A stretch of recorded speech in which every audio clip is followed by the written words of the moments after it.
鳥も魚もどこへ行ったの。トンボも蝶もどこへ行ったの。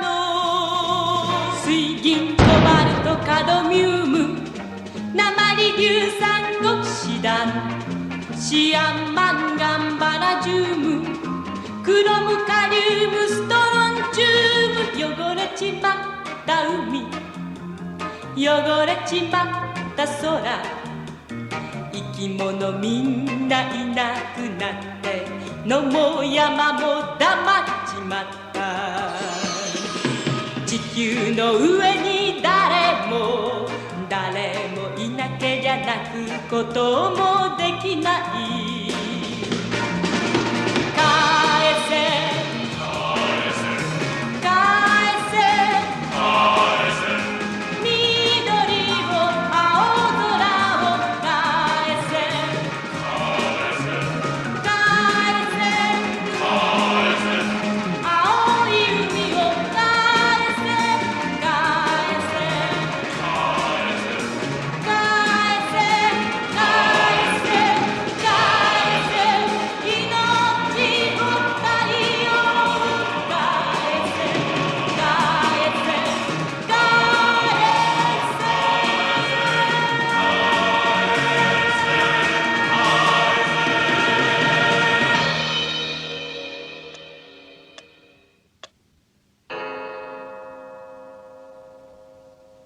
All trash was picked up and disposed of properly in the making of that intro. How'd you guys like that little intro? I thought it was important to practice what was being preached instead of just sitting on my butt. Yes, I know 2 bags of trash can't fix our overall problems, but hey, it's not nothing. Anyway, while this film has many themes and ideas and odd scene transitions, the hardest to ignore is how truly devastating pollution is. How devastating, you ask? Well, let's get into it. The plot begins right after that oddly bleak, peppy number about how we're killing everything by being just gross. We open on the Yano family, who are brought a very odd fish who's, well, not that fishy. Attempting to go look for more signs of the creature, Toro and his son Ken are attacked. Toro is left scarred from his encounter, whilst Ken is left entirely unscathed. After this encounter, we then get our first dude, what? Moments from the film. It sounds like it's a child's poem with some very 70s style art. They're calling the creature Hedorah and is seen sipping on an oil tanker and casually killing off life in the ocean. But you know who's not about that life? Godzilla. He knows something foul is at play here and is probably doing more harm than good by detonating these little piles of pollution, but hey, the symbolism is there. While that's going on, Dr. Yano discovers the creature is made up entirely of minerals, quite by accident when he accidentally breaks his sample. He figures out that the reason it's able to grow so quickly is the pollution in the water, showing just how big Hedorah actually makes landfall. Of course, it's the 70s and everybody's out having a smoke, so he thinks he's going to be able to do the same. Godzilla rolls in with a "there can be only one allegorical monster of mankind's devastation in this franchise" mood, and proceeds to duke it out. Hedorah is no joke though and starts to put Godzilla on his heels, until he gets turned into a shot put and tossed around like a ragdoll. But since the creature is made of sludge, he just starts flinging giant wads of crap around, and proceeds to kill dozens of people by accident.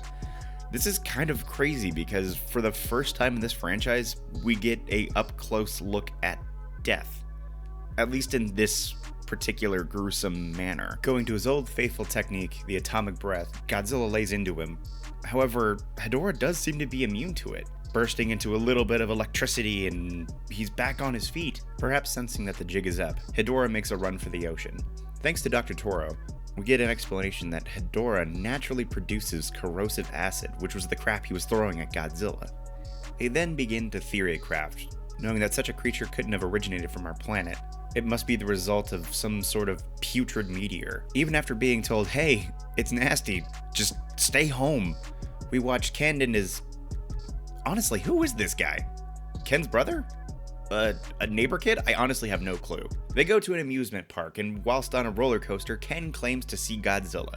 He then reports back to his dad about it. While right in the middle of his phone conversation, Hedorah can be seen flying around, spewing its acid and killing scores of people. Ken was right, however, and it turns out Godzilla was nearby and ready to beat up pollution. But it gets away as Hedorah is able to choke out Godzilla with its corrosive acid. Things seem pretty dire, so Ken's character decides that it would be a great idea to throw an end of the world party at Mount Fuji because, you know, it's Japan, there's only one place to go. Okay. He can't be a Yano. This is way too stupid. Ken, however, who's been right about literally everything and the son of a scientist, hypothesizes that because it's made of sludge, the best way to destroy the creature would be to dry it out. And thanks to his dad, his hypothesis is proven correct. The stage is set once again at Mount Fuji for this whole thing to go down. Okay. I had to run to Wikipedia for this. Yeah, Dingus here is Toshi Yano. Sometimes the apple strays very, very far from the tree. Anyway, Dingus Yano here gets his party going while the military is gearing up to take down Hedorah. And it's not just the military. Godzilla's ready to do his part and kick the crap out of this thing. Whoa! Godzilla not only loses an eye in this fight, but he melts away the skin on both of his hands because of the corrosive touch of this thing. Ugh. Ah, God. I can't touch my fingers right now. Insult to injury, Hedorah then throws Godzilla into a pit and attempts to drown him in sludge. I remember this scene being really upsetting for me as a kid. The JSDF create these two giant electrodes that are needed to dry out the sludging scoundrel, but unfortunately due to the monster brawl, the power is knocked out, and we get this kind of almost comedic set up the trap moment, and it takes quite a while for the power to get sent through the electrode. After killing Dingus Jr. over here and the rest of the partygoers, except Ken of course, Hedorah makes its way to the electrodes. And yeah, he's killed about that unceremoniously. Power still out, and time running out, it turns out that it's actually Godzilla's atomic breath that powers the electrode and dries out the creature. Seemingly dead, Godzilla pulls out its eyes? Dear God, I hope that's its eyes. Blur it! Dear God, blur it! Unsure that it would be so easy to kill this creature, there's another sign of life check that's made, and the corpse begins to writhe and he freaking takes off. And we get this. I won't lie, I somehow forgot about this until I rewatched the movie. Looks like we're gonna have to give Godzilla fly speed now. Using this technique, he's able to then catch up to Hedorah and beat the living crap out of him. He then drags him back to the electrodes, turns them on with his atomic breath, and makes quick work of this thing. Again, unsure that this thing is dead, he goes and performs the extra mile for us and beats the living shit out of what's left. Tossing it and, ugh, God, it's nasty. Our movie ends with Godzilla pissed off at humanity for creating something so freaking disgusting, and the next generation learning to clean up after itself and making the environment. Oh, God. I couldn't say that with a straight face. While being a little bit on the nose with its theme, I'd still argue that this is up there with Godzilla 1954 in terms of an important message.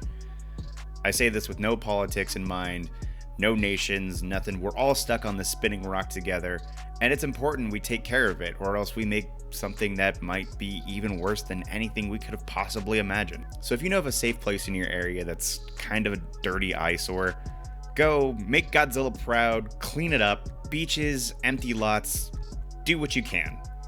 But for now, let's talk some Dungeons & Dragons. This nasty bastard has a lot of choices in D&D.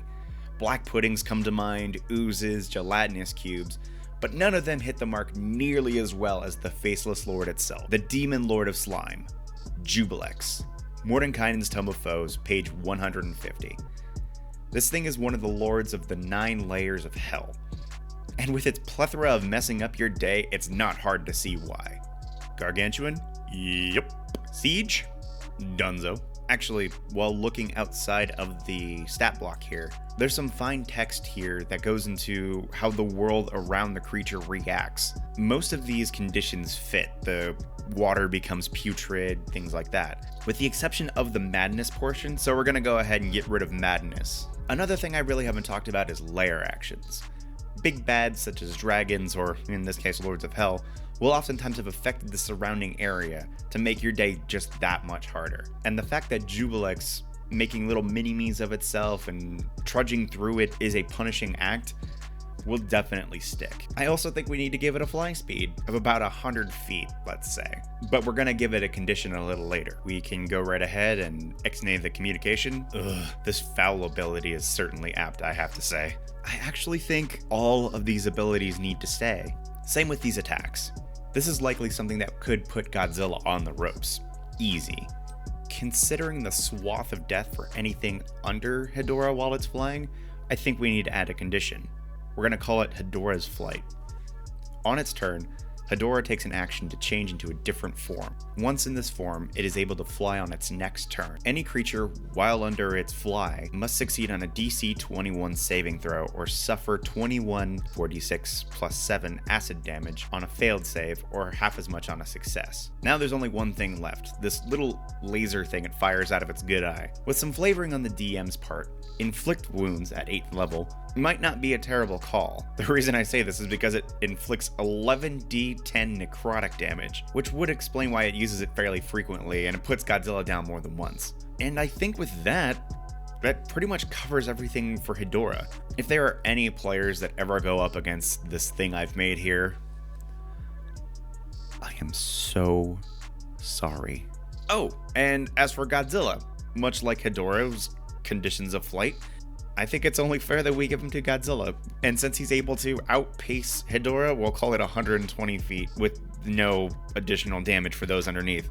We'll call this a 70s variant and we'll move on. God, imagine a Tarrasque flying through the air like this. A well-known forest is dying. Elves come out of the woodwork blaming major cities for their displacement.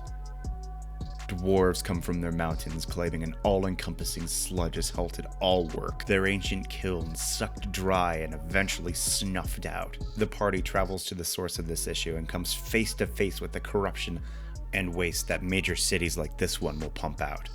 It's up to your players to find a way to destroy this thing before it changes the major cities of the world into the very thing it's composed of. Waste. You can perhaps show one of the other monsters I've provided fight this thing and show it having a hard time, just to show how truly devastating this thing is. You could have the city actually get overrun by this thing and leave skeletons in the streets. If you want to make it really interesting, this thing could literally come from the heavens, and much like how we saw the meteor, and it might actually be like an angel or something that was corrupted and molded into this nasty creature. If everything works out, next episode will drop right on my birthday.